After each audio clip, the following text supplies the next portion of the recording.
Hare Krishna. Welcome to the Bhakti Sangha Japa group. Today's class is given by His Grace Chakravati Prabhu, Srimad Bhagavatam, Canto 4th, 11th chapter, 21 verse, Prabhu. Are you there, Prabhu? Are you present in the call, Prabhu? Hare Krishna Mataji. This is Chakravati Das here. Hare Krishna Prabhuji, please accept my humble obeisances. All glories to Srila Prabhupada and Guru Maharaj. Please Prabhuji, please take over this call. Thank you for your valuable association in the call.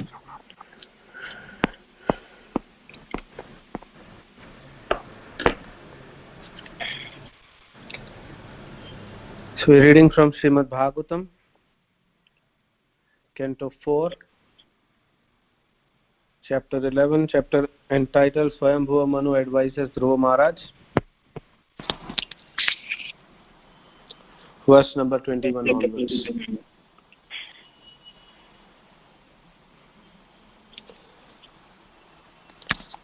Ayusho apachayam jantas tathaivo pachayam vibhuhu ubhabhayam ratihi rahita swastho dusthasya vidadhatya sau.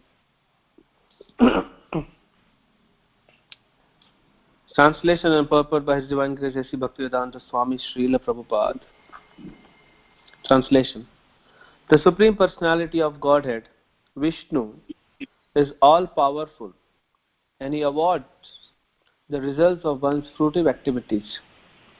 Thus, though one living entity's duration of life is very small, whereas that of another is very great, he is always in his transcendental position. There is no question of lessening or increasing his duration of life.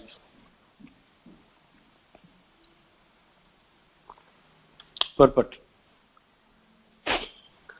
Both the mosquito and Lord Brahma are living entities in the material world. Both are minute sparks and are part of the Supreme Lord. The very short duration of life of the mosquito and the very long lifetime of Lord Brahma are both awarded by the Supreme Personality of Godhead according to the results of their karma. But in the Brahma Samhita, we find it is said, Karmani nirdahati, the Lord diminishes or vanquishes the reactions of devotees. The same fact is explained in Bhagavad Gita, Yagna arthat karmano annatra. One should perform karma only for purpose of satisfying the Supreme Lord.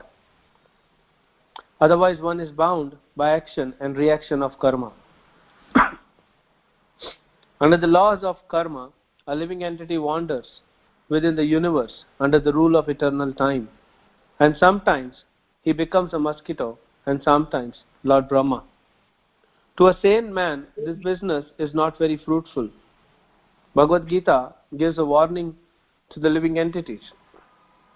Yanti deva vrita devan. Those who are addicted to the worship of demigods go to the planets of the demigods. And those who are addicted to worship of pitas, forefathers, go to the pitas.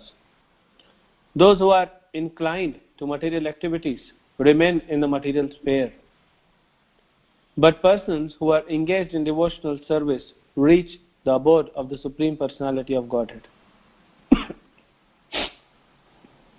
where there is neither birth nor death nor different varieties of life under the influence of law of karma. The best interest of the living entity is to engage himself in devotional service and go back home, back to Godhead. Srila Bhaktivinoda Thakur advised, my friend, you are being washed away in the material nature's waves of time. Please try to understand that you are the eternal servant of the Lord. Then everything will stop and you will be eternally happy. Om Jnanatimirandasya Jnananjana Shalakaya Chakshurunmilitam Yena Tasmai Shri Gurave Namaha. Shri Chaitanya Manovistham Sthapitam Yena Bhutale Swayam Rupa Kada Mahyam Dadati Swapadantikam Vandeham Shri Guru Shri Yuta Padakamalam Shri Gurun Vaishnavamsya Shri Rupam Sagrajatam Sagana Raghunathamidam Tam Sajivam Sadvaitam Savadhutam Parijana Sahitam Krishna Chaitanya Devam Shri Radha Krishna Padan Sahagana Lalita Shri Vishakha Vitavsya Namaham Vishnupadaya Krishna Pristhaya Bhutale Srimate Bhaktivedanta Swaminite Namine Namaste Saraswate Deve Gauravani Pracharine Nirvishesha Shunyavadi Pashyata Deshatarine Namo Mahavadanyaya Krishna Prema Pradayate Krishnaya Krishna Chaitanya Namine Gauratushe Namaha He Krishna Karuna Sindhu Dina Bandhu Jagatpate Gopesha Gopika Kanta Radha Kanta Namastute Tapta Kanchana Gaurangi Radhe Vrindavaneshwari Rishabhanusate Devi Pranamami Haripriya Vancha Kalpatarubhyasya Kripa Sindhubhyeva Cha Patitanam Pavanebhyo Vaishnavebhyo Namo Namaha Jai Shri Krishna Chaitanya Prabhu Nityananda Shri Advaita Gadadhar Srivasadi Gaur Bhaktavrinda Hare Krishna Krishna Krishna Hare Hare Hare Rama Rama Rama Hare Hare.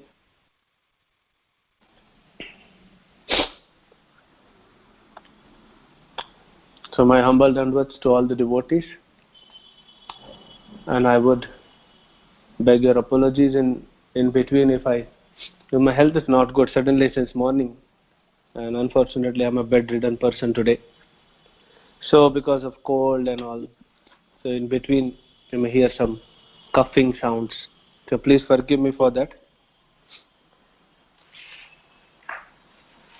Now this section is coming to the closure, and the next chapter is how Dhruva Maharaj goes back to Godhead. And we saw the struggle of Dhruva and his victory in successfully pleasing the Supreme Lord only in 6 months.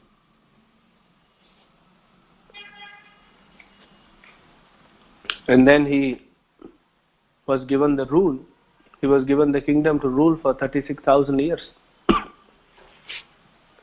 In which once, when his brother was killed by Yaksha, when he went for hunting, and his stepmother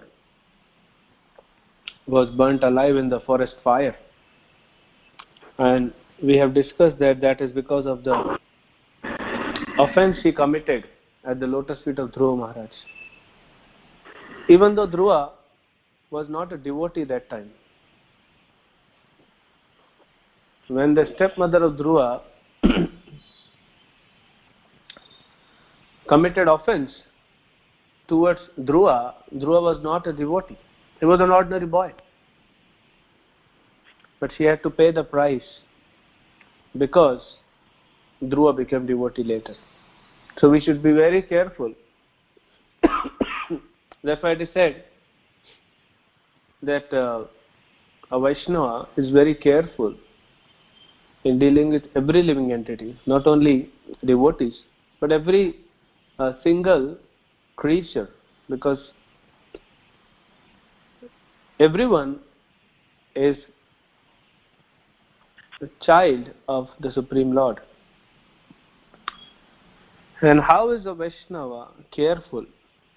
It's very simple. Now we cannot go and we try to be just careful, because that doesn't work. So Vaishnavas are compassionate. See, if you are compassionate to someone, you will not offend that person. You will not become proud. The pride will not come in our heart if we are compassionate towards some person. Like a mother or father, they have natural compassion for their children. So they don't show their talent or skill in front of their child. There's nothing to show in front of child. They don't become proud because they have compassion. What they will show to their child? Even if child does something wrong, a child becomes proud, that's okay. Still they are normal. Naturally they behave in a way. So, Vaishnava, a high-class Vaishnava, he is like a fatherly figure, having a lot of compassion for all the living entities. And in that way he protects himself from any kind of Vaishnava offense. Till the time we reach there, we should try to avoid Vaishnava offense and try as much as possible not to disturb any living entity.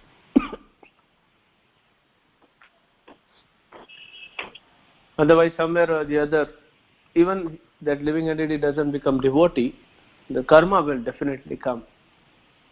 And this section is very amazing, talking about karma. So then Dhruva goes to Yakshaloka and kind of retaliating and killing the Yakshas. And then Yakshas just, through their own illusory potency, they took over Dhruva.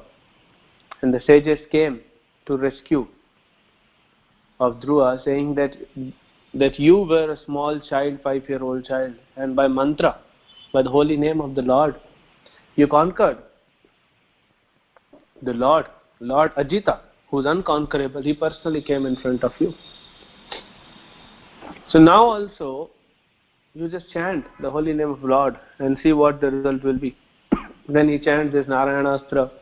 In this chapter we see he put this Narayanastra chanting the name of Lord Narayan. And he kills so many Yakshas. Seeing that he is killing so many Yakshas, his grandfather, Swayambhuva Manu, comes and gives this wonderful instruction about compassion and talks about karma.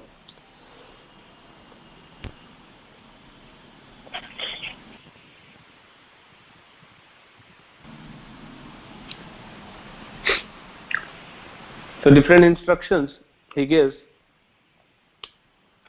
and today's verse is talking about how someone is given a life duration of a mosquito. Mosquito may have a life duration not more than one night. Especially you have seen the small green kind of insects, very small. Prabhupada talks in his example. Moth, who are attracted towards the light, and they go towards the light and they are killed by the same light. They don't have a duration of life more than few hours. Everything gets finished for them in the night, in our night. And then we have to the other side Lord Brahma, who has a duration of life which extends up to 311 trillion years and 40 billion years, which is fixed. It's not like human being that, like human beings they die at 60, 70. But Brahma stays fixed, 311 trillion and 40 billion years. So then, who decides? It's the Supreme Lord who decides. So here, Swayambhuva Manu is giving this wonderful instruction. That it is karma. So we'll come back to karma. But before that, Prabhupada is talking about these different paths. Prabhupada says in Bhagavad Gita warns, 9.25, that one who worships the demigods go to demigods, one who worships forefathers, he goes to forefathers, one who worships the ghostly beings, he goes to their planets, and one who worships the Supreme Lord in devotion, then he goes back to Godhead.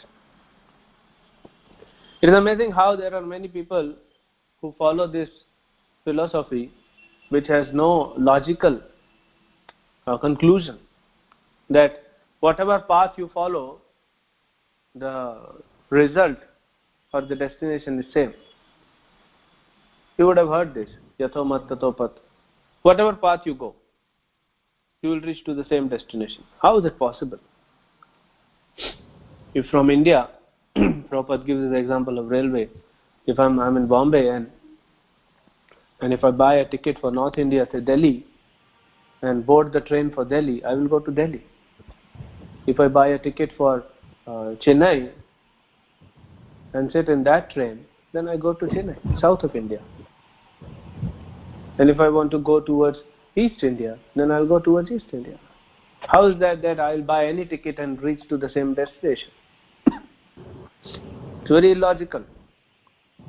And Krishna, by his one verse in Bhagavad Gita 9.25, defeats this philosophy, bogus philosophy.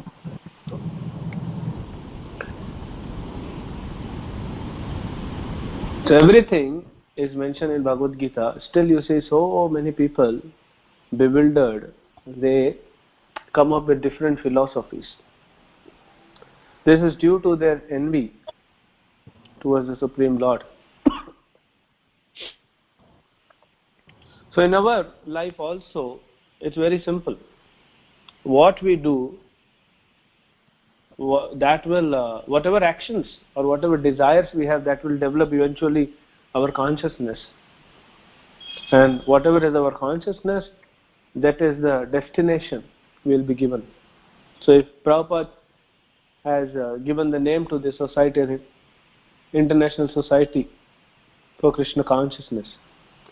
So it is the society which is for Krishna consciousness, to develop the consciousness or to transform the consciousness from any other to the consciousness of Krishna. And Krishna says in Bhagavad Gita, Sarva dharman parityajya mamekam sharanam vraja, that leave everything, all other religion, and just follow my path. So that is what Prabhupada has given. Now in our daily life, whatever we do, whatever we focus on, that will eventually become our consciousness. And we'll follow that.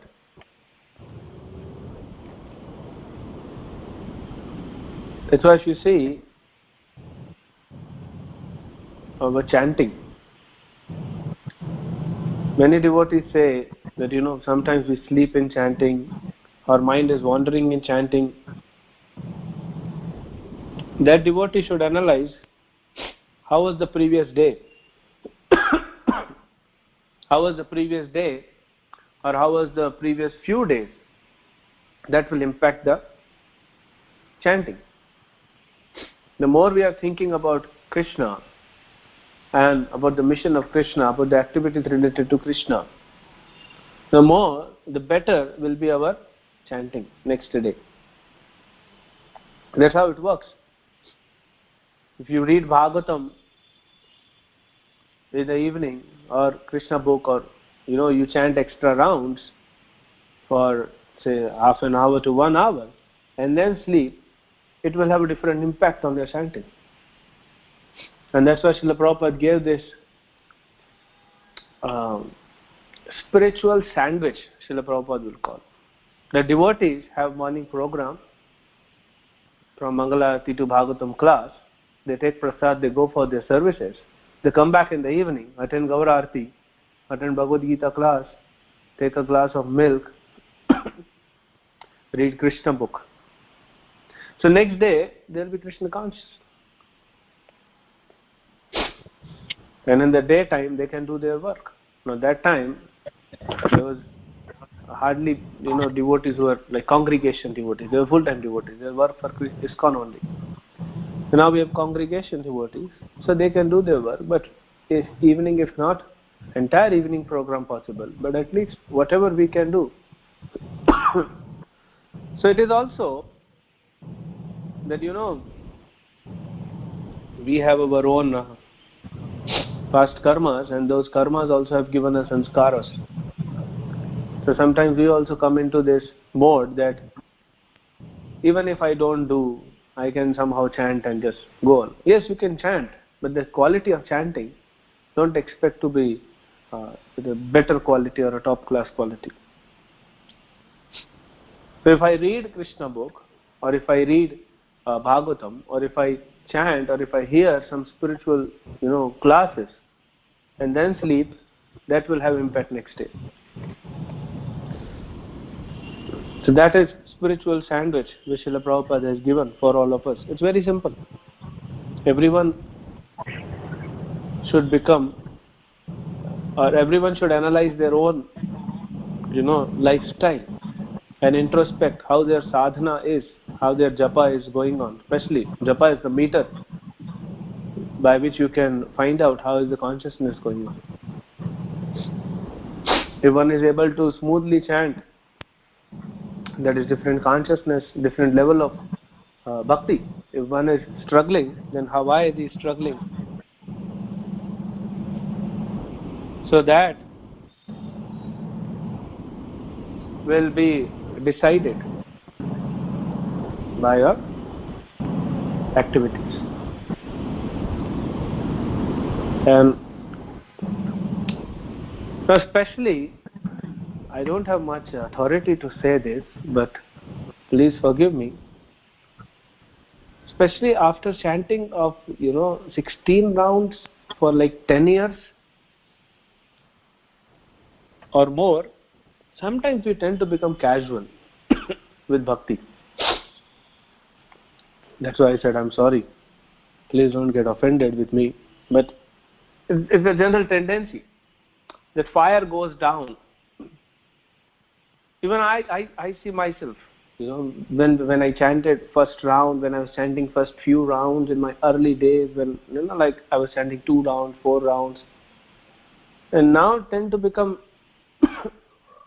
that enthusiasm because of the offenses. One reason is offenses, one reason is pride. It's very subtle, very, very subtle. Why we tend to take anything casually? Because of the pride. Oh, I know Krishna, I know philosophy, I know Prabhupada, I know my Guru Maharaj, I know this devotee, I know everything.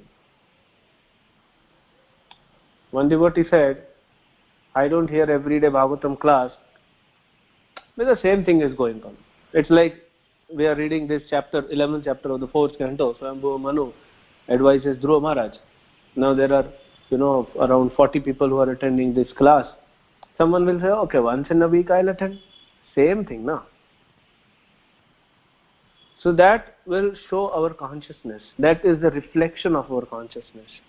I have to discuss about karma. That itself is a bigger topic, but we'll anyway wrap this up quickly. If you want to know what is your consciousness, just open your mouth. Whatever you are talking, even if you are asking questions, that will reflect the consciousness. Because whatever will come out from your mouth, that is the consciousness. I have been given this section of Bhagavatam. I prepare, read Prabhupada's purport, read different books, hear different lectures, Prabhupada lecture, other devotees lecture, prepare, make notes. But whatever finally I speak, or what it will impact on you, is my consciousness. I may speak many lofty things in the Bhagavatam, but I have not realized those things. That's why Srila Prabhupada said, you speak what you have realized. So even if I speak something very lofty, which I have not realized, it will not touch your heart. What will go to your heart, to your consciousness as a listener, is what I have realized. That's why I request everyone I meet, I said, please hear lectures of Prabhupada. Definitely. You hear all the other lectures. But Prabhupada, one devotee asked me, how do I do Mahat Seva? I was giving Bhagavatam in the temple and Brahmachari asked me, how do I do Mahat Seva? Where is Mahat? All the senior leaders of our movement, because they have, they may be our gurus, but before becoming our gurus, they are also disciples of Srila Prabhupada, and they have to expand this mission. And they are not only my guru. He is not only my guru. He is guru of many thousands of people all around the world. He has to take care of everything. So I asked the devotee, who is the greatest devotee in ISKCON? Who is the greatest Mahat? Purest of the pure devotee in ISKCON? He said, Prabhupada. I said, do you have association of Prabhupada? He said, yes. I said, how many hours in the day? He said, 24 hours. I said, there you are. So you are doing Mahat Seva. By chanting a 16 round, by following the instruction given by Prabhupada, Mangala Arti, Sandhya Arti, by reading Bhagavatam, serving ISKCON, whatever you are doing, if you are doing, that means you are serving Srila Prabhupada by instruction. So that is consciousness. I was just talking about the consciousness. So we should also start working on that. And as I said, that we tend to be little casual and little lenient One should be lenient with everyone else in the world except oneself. With oneself, one should be very, very strict. One should not take compassion on one's own self. What is this compassion? Oh, I will chant little later. Let me sleep little more. I can read tomorrow. This is becoming compassionate on oneself, which will destroy our enthusiasm. So one should be very strict with oneself. Rigid sadhana. Prabhupada used this word, rigid sadhana. And then one can be lenient with others. So if we feel, we should introspect. If we feel we are a little casual, we are taking this process of Krishna consciousness casually, then we should do something. It's a really serious thing. After 10 years of chanting 16 rounds, after 15 years of chanting 16 rounds, now is the time when you should relish chanting. When chanting should go on smooth, you should be able to hear more and more mantras, what we are chanting. And that will inspire the younger generation. That will inspire the younger devotees. That is how every devotee will eventually become an acharya. By their own achana, by their own bhakti, they can influence others.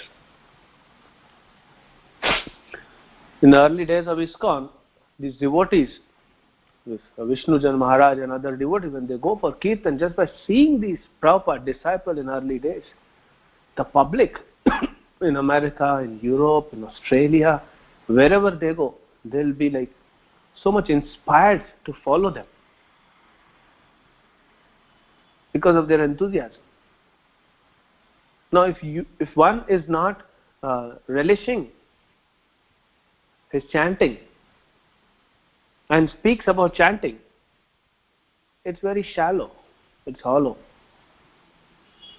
Then the preaching will not have impact. It will not make other person inspired to chant.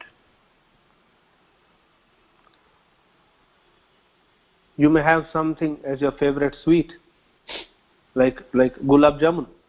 You may like gulab jamun very much, and someone who's new to this culture of gulab jamun, who does not know gulab jamun, and he asks you, I heard something about this Indian sweet called gulab jamun, can you please elaborate? And the way you will elaborate, it will be like, you are eating the most delicious gulab jamun right away. Your facial expressions will change, your emotions will change. You will be like, that person, the person whom you are telling about gulab jamun, he can also feel that taste of gulab jamun, because it's coming from the bottom of your heart. It's coming from your inner consciousness, because you like that gulab jamun so much.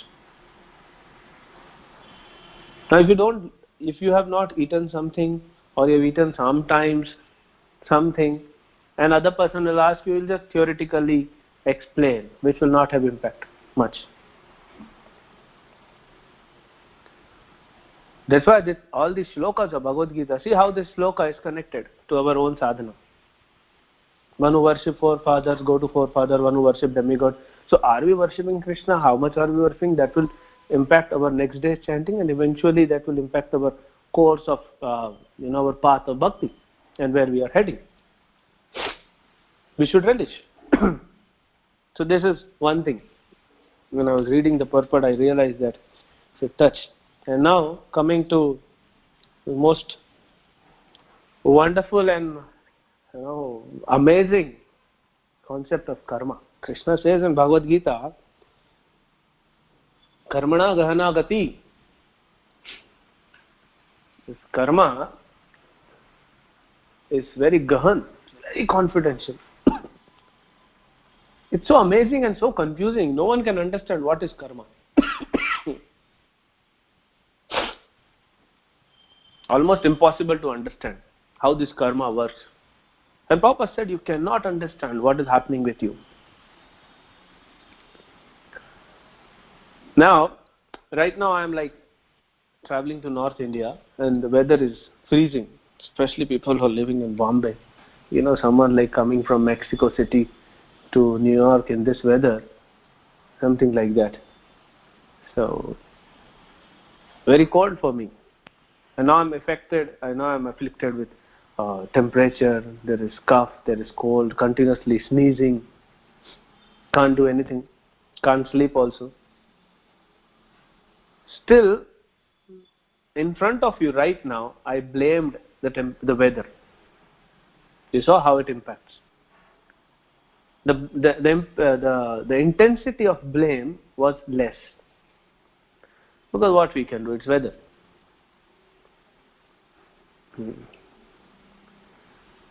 But I am suffering, and I accept that suffering.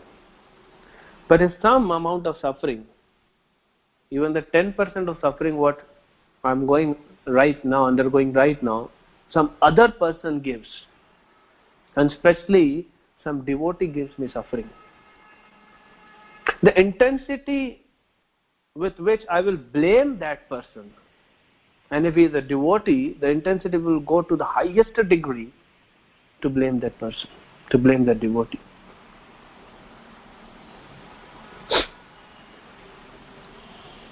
I'm sure everyone is able to relate with that. Only if you are an advanced soul, Uttama Adhikari, you will not blame. Everyone else will blame. Everyone else.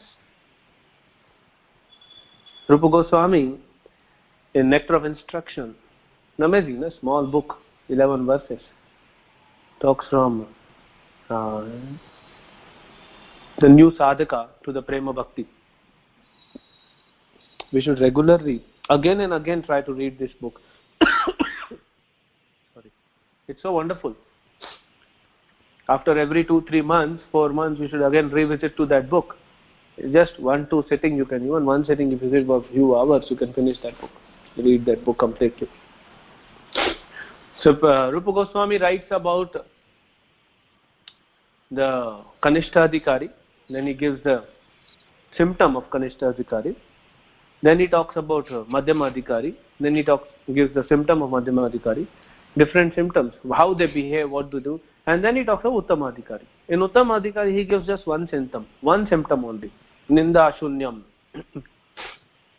He does not criticize anyone. He is a Uttama Adhikari. Every day we read this 10 holy name offences.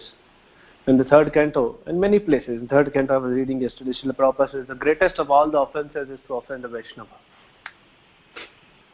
And we know what happened with Durvasa.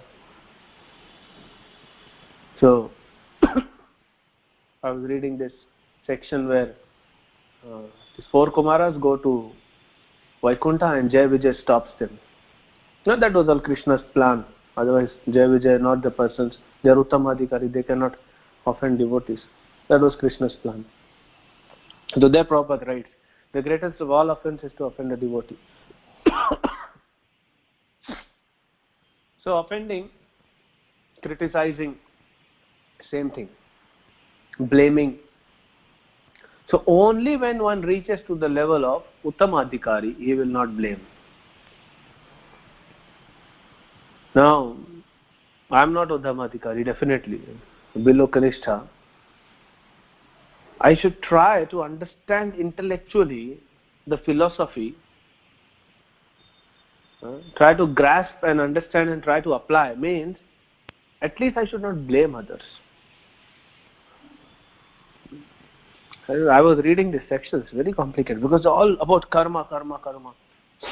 Even the Prabhupada has tried to made it so simple that we can easily assimilate. Still it is complicated. The karma philosophy is so complicated. That's why so many yogis and munis that discuss so much about karma that no one can understand. Let us discuss few examples. Then it will be easier for us to understand. Like I gave you the example. I'm suffering with cold and cough and fever and all that, body pains and everything. I cannot blame anyone.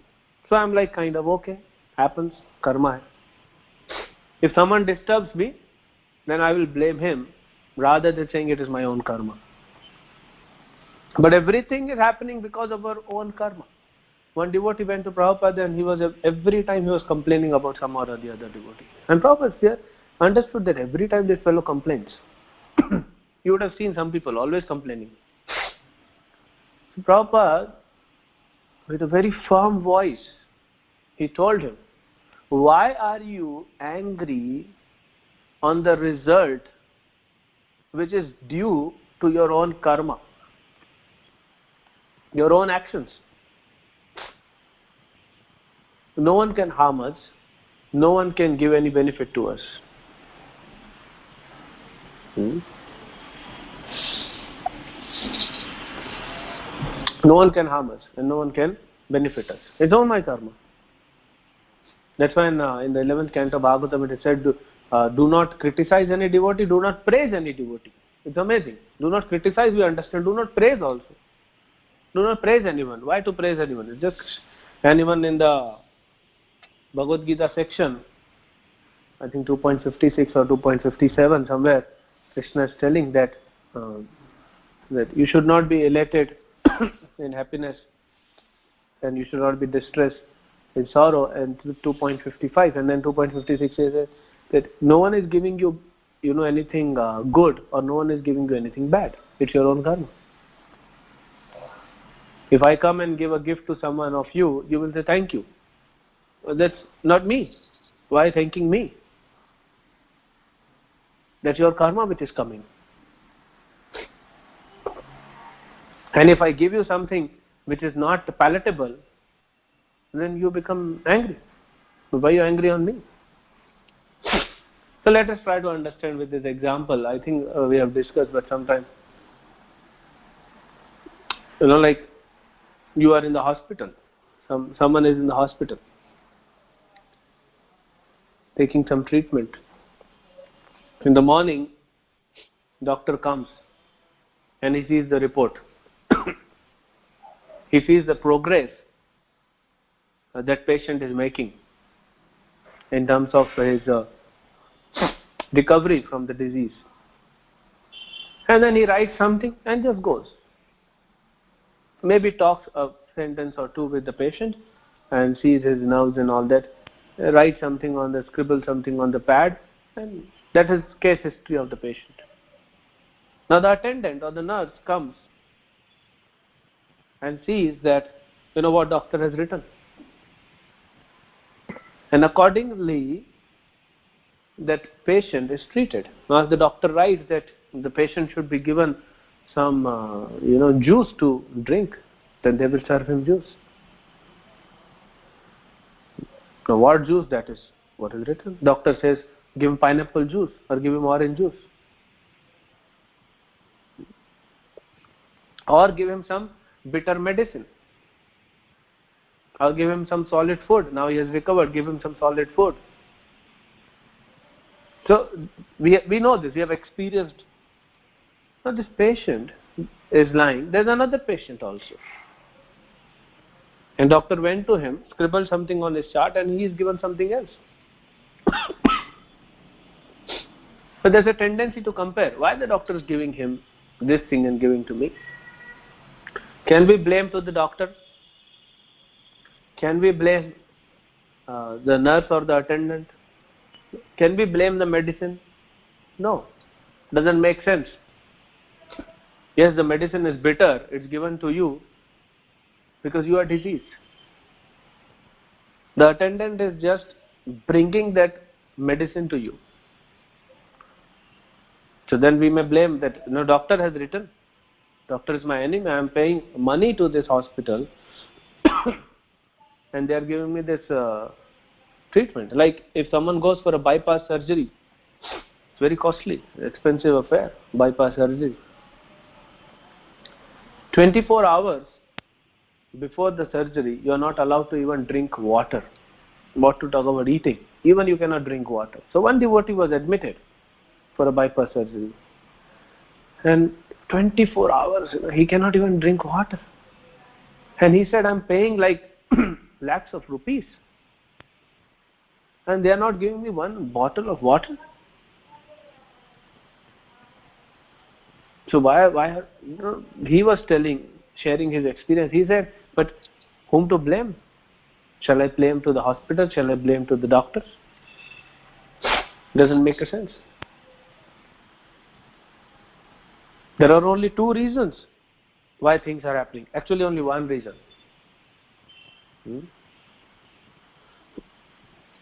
Karma. And then Deva is there. Karmana Deva Netrena. It is our own karma, but Krishna has set up a system. Krishna will not personally get involved in every case. He has settled a system where whatever you do, you are given. And Lord Brahma is actually Vidhi. Lord Brahma's one name is Vidhi. That means who writes what you are supposed to be given. And then are different agents. There may be demigods who act to give us our own quota of suffering and happiness. And that's where we are. Someone very close to you, he will tend to find fault. But he will glorify the other devotee who is far off. So I was discussing, and I said to one devotee, it is not because someone else whom you are criticizing or finding fault with is at fault actually. It is our own conditioning. I said to him, if I make you personal secretary of Chaitanya Mahaprabhu, I don't have a right, I was just creating a hypothetical situation. If you become the personal secretary of Chaitanya Mahaprabhu, and if you are not completely purified, then you will even find fault with Chaitanya Mahaprabhu. What to talk about any other devotee? And we have seen this in Mahabharata.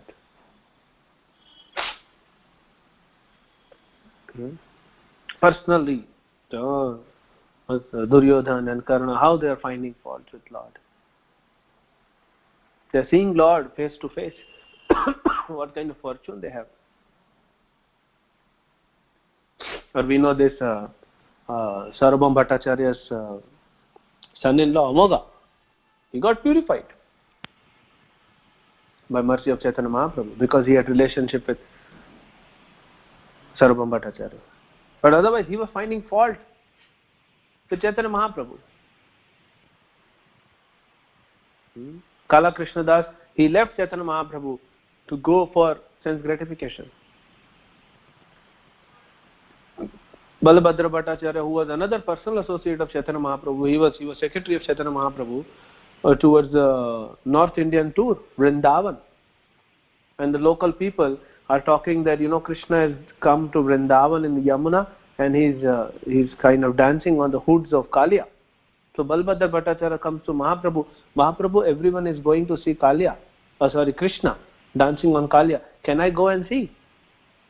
And Mahaprabhu says, are you foolish or what? Don't you know that Krishna never appears or manifests himself in eyes of public, in front of public in Kali Yuga?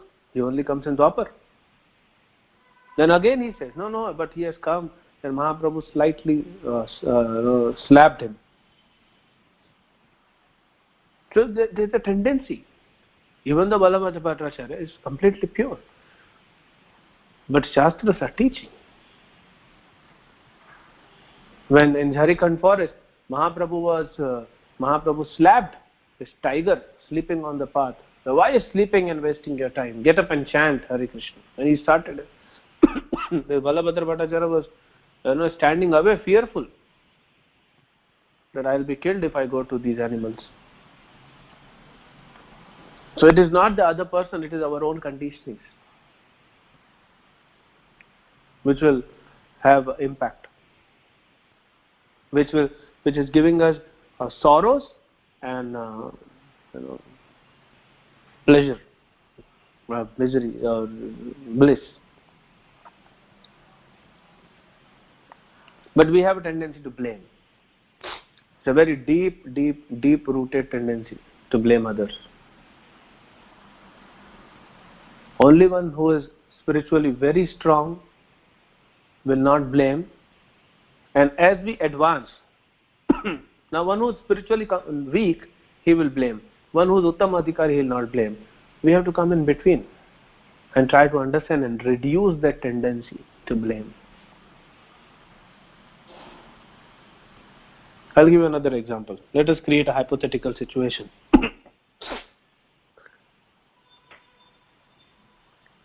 Like I am in the room now, practically not gone out of the room because can't move.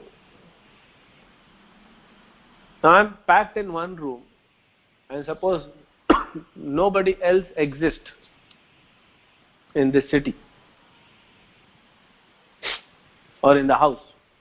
Only one devotee who is attending me because I need some help, he is with me. As per my karma, I am destined today on this day, what is the day today? 27, 28? It's 28th. 28th of January, I am destined that I will get 2 rasgullas to eat, okay, and I will get some good vegetable khichdi with hot vegetable khichdi with ghee pouring on it, and I'm supposed to get some beating and some accusations. This is my karma. Like we saw in the case of this hospital, doctor comes once in the morning and he writes whatever is to be given. So Brahma has written. Okay, Lord Brahma has written. Chakravarti Das, get this rasgulla and then good khichdi and some beatings and some accusations. Now there is one devotee who is serving me. There is no other exist in this house. So who will be made instrument to give me this sweet rasgullas or khichdi? That devotee only. Suppose there is some devotee, Krishna Das, so that Krishna Das will be made instrument to give me rasgulla and khichdi. No one exists. So I will say, oh Krishna Das, you are so kind, you are so nice, you are helping me so much, you are giving me this facility, I am indebted to you, I will be eternally indebted to you. Whatever good words and philosophy we have learned in ISKCON, we will pour it out. It will be very theoretical. Or maybe with some realization. But actually it is karma. He is not doing it. Well, okay, we say thank you. It's an etiquette. And after some time, I told you I am supposed to get some accusations. Someone will come and accuse me today. That is my karma. But no other living entity exists. So then he will come and he will see that I have eaten khichdi and left half of the khichdi, and some khichdi is spilled on the floor here and there, and some rasgullas, the liquid is out somewhere and ants are coming and the room has become messy. And he will come. He said, Prabhuji, what is this nonsense? What have you done? You are such careless, you are such filthy, such messy person that you have spread everything. I gave you in such a nice, plate, the khichdi to eat, and in the nice bowl this rasgulla. Then what have you done? You have created a mess out of it. If you don't want to eat something and just keep it aside. And then he will go on and on and on. And I will think, my Lord, Krishna Das was such a nice devotee. I thought he is my eternal friend. But what has become to him? What happened suddenly? And even he does not know, this poor fellow, that why is he behaving like this? Because he is just made an instrument.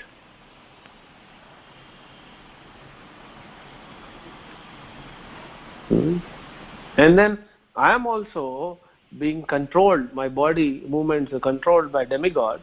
Prabhupada writes in 3rd canto, I kind of throw the plate. You heard the sound of plate? Someone in the kitchen. So I just throw the plate. And then he holds my hands and legs and starts beating me. You uncontrolled, wretched person. I got good meal to eat and accused and beaten up also. Same Krishnadas. So I will accuse him. I will blame Krishnadas for this. But that is my karma. It was already written that 20th January I am supposed to get this. Now there is no other person. Now we change the situation. I am supposed to get same good things, goodies from someone, and some beating and some accusation. Now there is one more person. There is Krishnadas and there is Chaitanya-das. So they divided the job between themselves, and Krishnadas was supposed to serve me prasadam, and Chaitanya-das was supposed to clean up the room. And now whatever good has happened in my life because of my some pious deed, Krishnadas will give me the result by giving me some khichdi and some sweet. Then after I have created a mess in the room, Chaitanya-das comes to clean. And then he is made instrument to accuse me and to beat me up. The hypothetical situation, I am going a little far, but just to make it more spicy.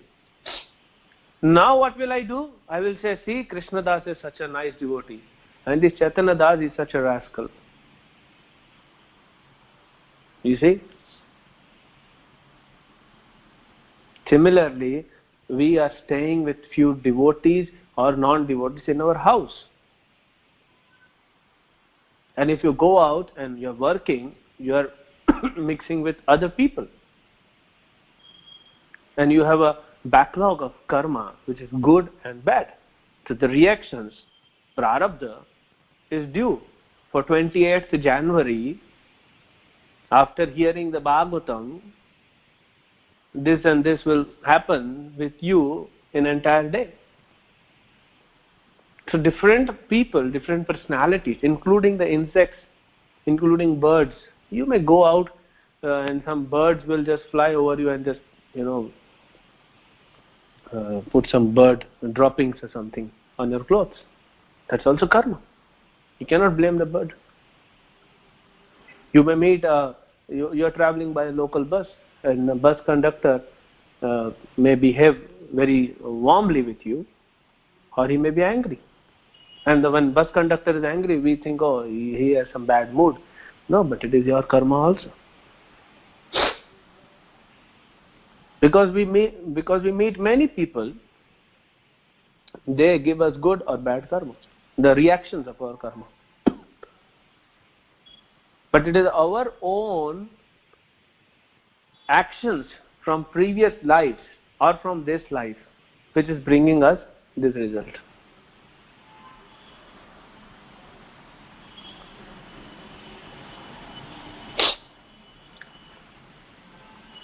Now let us, you go for book distribution. When you go for book distribution, you meet some local American, and he's not in the mood or whatever, and he just talks to you in a very harsh way, and sometimes people may throw the book also. You will feel bad, but then you will also develop some compassion. Oh, this conditioned soul, he is not fortunate to receive the mercy of Chaitanya Mahaprabhu and Prabhupada in the form of his books. Sorry for this. So the non-devotees will not have so much potency to purify us, our own karma. He has thrown the book on your face, still you will not mind so much. But a devotee in your community, whom you know, by mistake, he gives little reaction of your own karma. Very important, of your own karma. He gives little reaction. You become so upset, and you go to entire community one by one through WhatsApp, through messaging personally, and then accusing that devotee.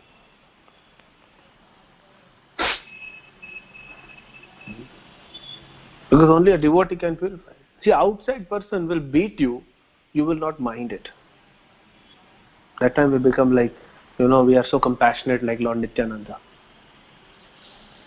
But inside, if someone will just touch you, then we create a scene there. So if we have to protect ourselves, we have to protect our consciousness. Only way is we have to understand this philosophy. And still, there is a tendency. Like I told you, it came so spontaneously and naturally for me. If someone will ask me, "Oh Prabhuji, you are getting this cold and cough. Why?" I said, "I travel to North India, na? So North India is cold. So I blame to North India and to cold. But it's a winter season, supposed to be cold." And then there is individual karma, there is family karma, entire family gets into karma. Then there is society karma. One tsunami comes, earthquake comes, it affects many people. A plane crash happens, many people die. A train accident happens. Then there is national level karma, global karma, there is global warming. There is universal karma. What happened in Mahabharata? Krishna pulled all the people together and in wholesale he got them liberated. So if there is a common karma, Krishna acts. So that is how. And then how we can save ourselves? Whatever has happened in the past, you cannot go and change. That is clear to every one of us. We are at least not so much insane that we do not understand this. We understand that whatever has happened, we cannot change. We don't have a time machine.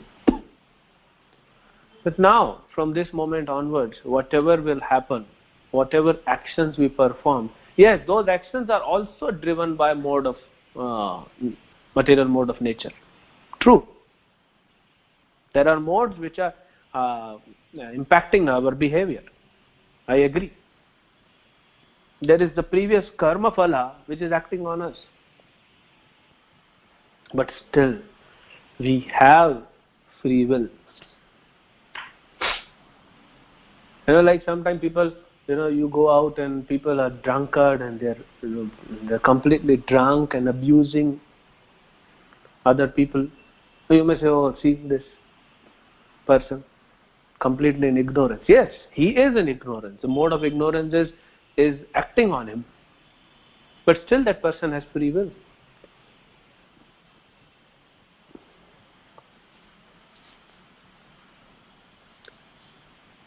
From Bhagavad Gita and from Bhagavad Gita itself, there are three performers of actions: Krishna and Maya and Jiva. So somewhere it is written, Krishna is Sarva Karana Karanam. But somewhere it is written, Krishna says, I do not get involved in anything.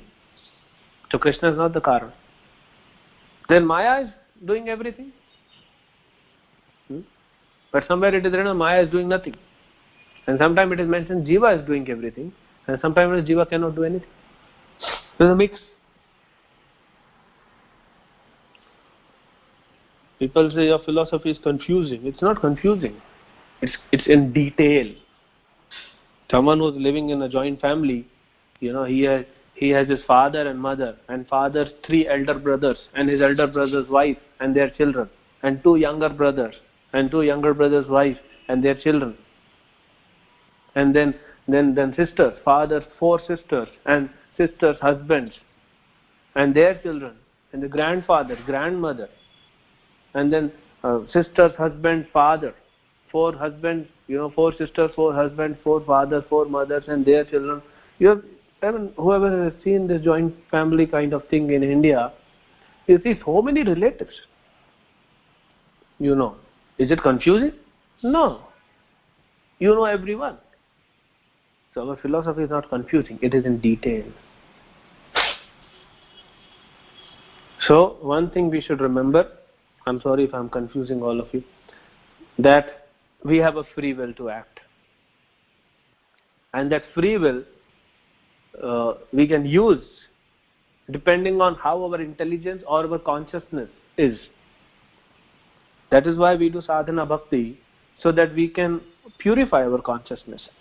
By chanting, by reading, by hearing, by serving, we are gradually purifying our consciousness, and that consciousness will help us to use our free will in certain direction. If the consciousness is contaminated, then our free will go to do some illicit activities. And if our consciousness is getting purified, we may not be a pure devotee, but we are some kind of devotee. So that consciousness is purified, and then you go and use your free will and act. That's what I said. Whatever you do is a reflection of your own consciousness. So we do it. So what we can do, let us now, time is up. So what we can do, one is, Prabhupada is giving this two very wonderful shlokas in this purport. One is Yagna Arthat Karmana, Anyatra Karma Bandhana. Anyatra, otherwise there is Karma Bandhana. If you don't act for Krishna, then you will be acting for self-bondage. So one is we act for Krishna. In the details everyone knows. And another, Karmani Nirdahati Kintu Cha Bhakti Bhajam. Brahma Samhita. Very amazing, hope-giving verse. That bhakti is one thing which will destroy all the reactions of your good and bad karma. Only bhakti has this power. When you start bhakti, kutam, bijam, everything is gone, but prarabdha Krishna will not easily remove it. Because if Krishna removes prarabdha, then we are not yet ready to digest it. We will become immature pure devotees. Immaturely, we will become pure devotees, which can be dangerous. So Krishna let us suffer a little bit and make us realize more, deeper, and then we take more shelter at the lotus feet of devotees and Krishna.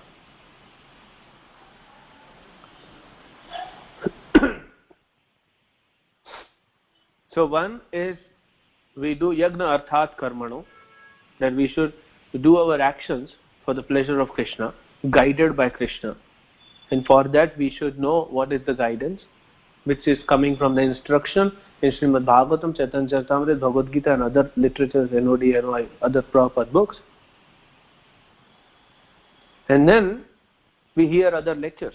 We hear the lectures of devotees. So these two things will give us the instructions, will give us the guidance how to act. But still, it may happen that we know what is right, but still we don't have that courage and strength and determination to do it. And that courage and determination and strength comes from chanting and serving. It comes from chanting mainly and serving. So that is why we should serve devotees, which will increase. Vasudeva Katha Ruchi. Your Ruchi, your taste in Vasudeva Katha, your taste in hearing and reading will increase. Chan Mahat Sevaya, when you serve the devotees. So you serve the devotees, it will increase your taste for chanting and reading and hearing. And by this chanting, you will get the strength, internal spiritual strength to do what is right. Dharmo rakshati rakshataha. And then you will do as per dharma, you will protect dharma. And in the tough times, dharma will protect you. The religion will protect you. So that is what we can do. And try as much as possible not to. It's difficult. I myself am afflicted with this trait of blaming. But we should try. And then gradually we will advance in bhakti. And all the reactions, as Krishna says, aham toham sarva papebhyo moksha ishyami ma suchaha. Do not fear. I will destroy all your results of your karmas. Do not worry. That's what we do. And gradually we will see that we are out of this bondage. So this is what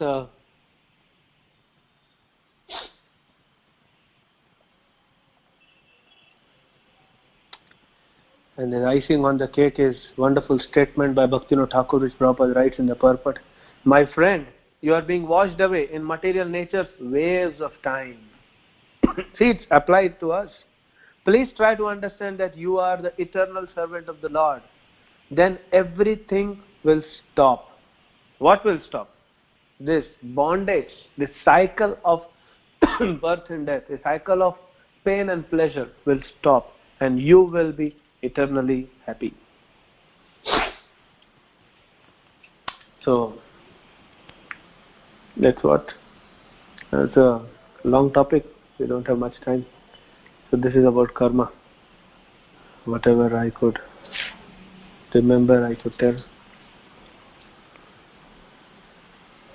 Any comments or questions, if you have time?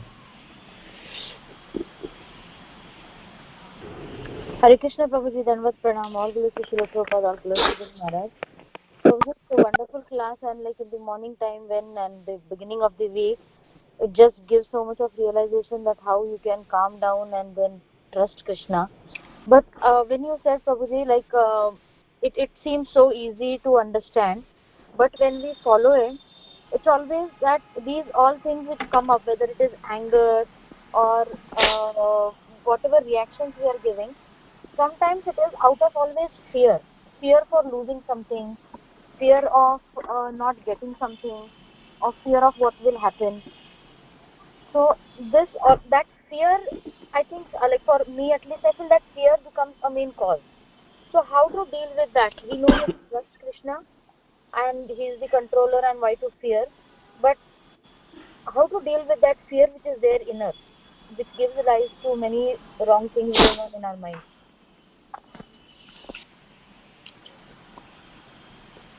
We have to analyze what is the cause of fear.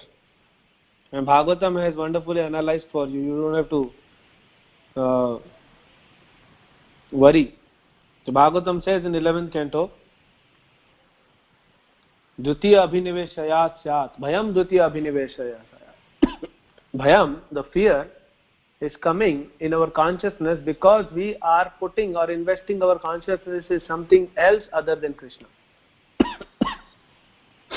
When you invest your consciousness in some person or some individual or something or somewhere which is not Krishna, then you are bound to be fearful. You cannot be saved from fear. We are fearful of losing the near and dear ones, but they were never yours. Yours is only Krishna, and you belong to Krishna. Srila Rupa Goswami in Henodi writes, Krishna is a possessive lover. Krishna is extremely possessive for us. And Krishna wants all our energy, all our consciousness to be invested in Him. We become fearful in losing something, but it was never yours. This entire material world, Bhagavad Gita says, avyakto vyakto, and then avyakto. It was unmanifested. It has manifested now. It will again become unmanifested. So which is yours? What is yours? The position of Brahma is yours. The position of Indra is yours. The position of President of America is yours. The money which you possess is yours. The husband, the children, the father and the mother or sister or brother or the friends are yours. You know this Ramanuja's disciple Quresh. He was such an amazing, magnanimous devotee. He was a king, but he used to give up everything. His kingdom was open, and anyone can go. His treasury of the kingdom was open. Any villager, any person wants to walk in and take away any gold, silver, anything from his treasury, they are free to do. No one will ask. That kind of devotee he was. That kind of exalted personality he was. So one day Quresh thought, you see the consciousness. And then Quresh is thinking and telling his wife, I have become very proud. I think that I am giving everything of my property to my subjects.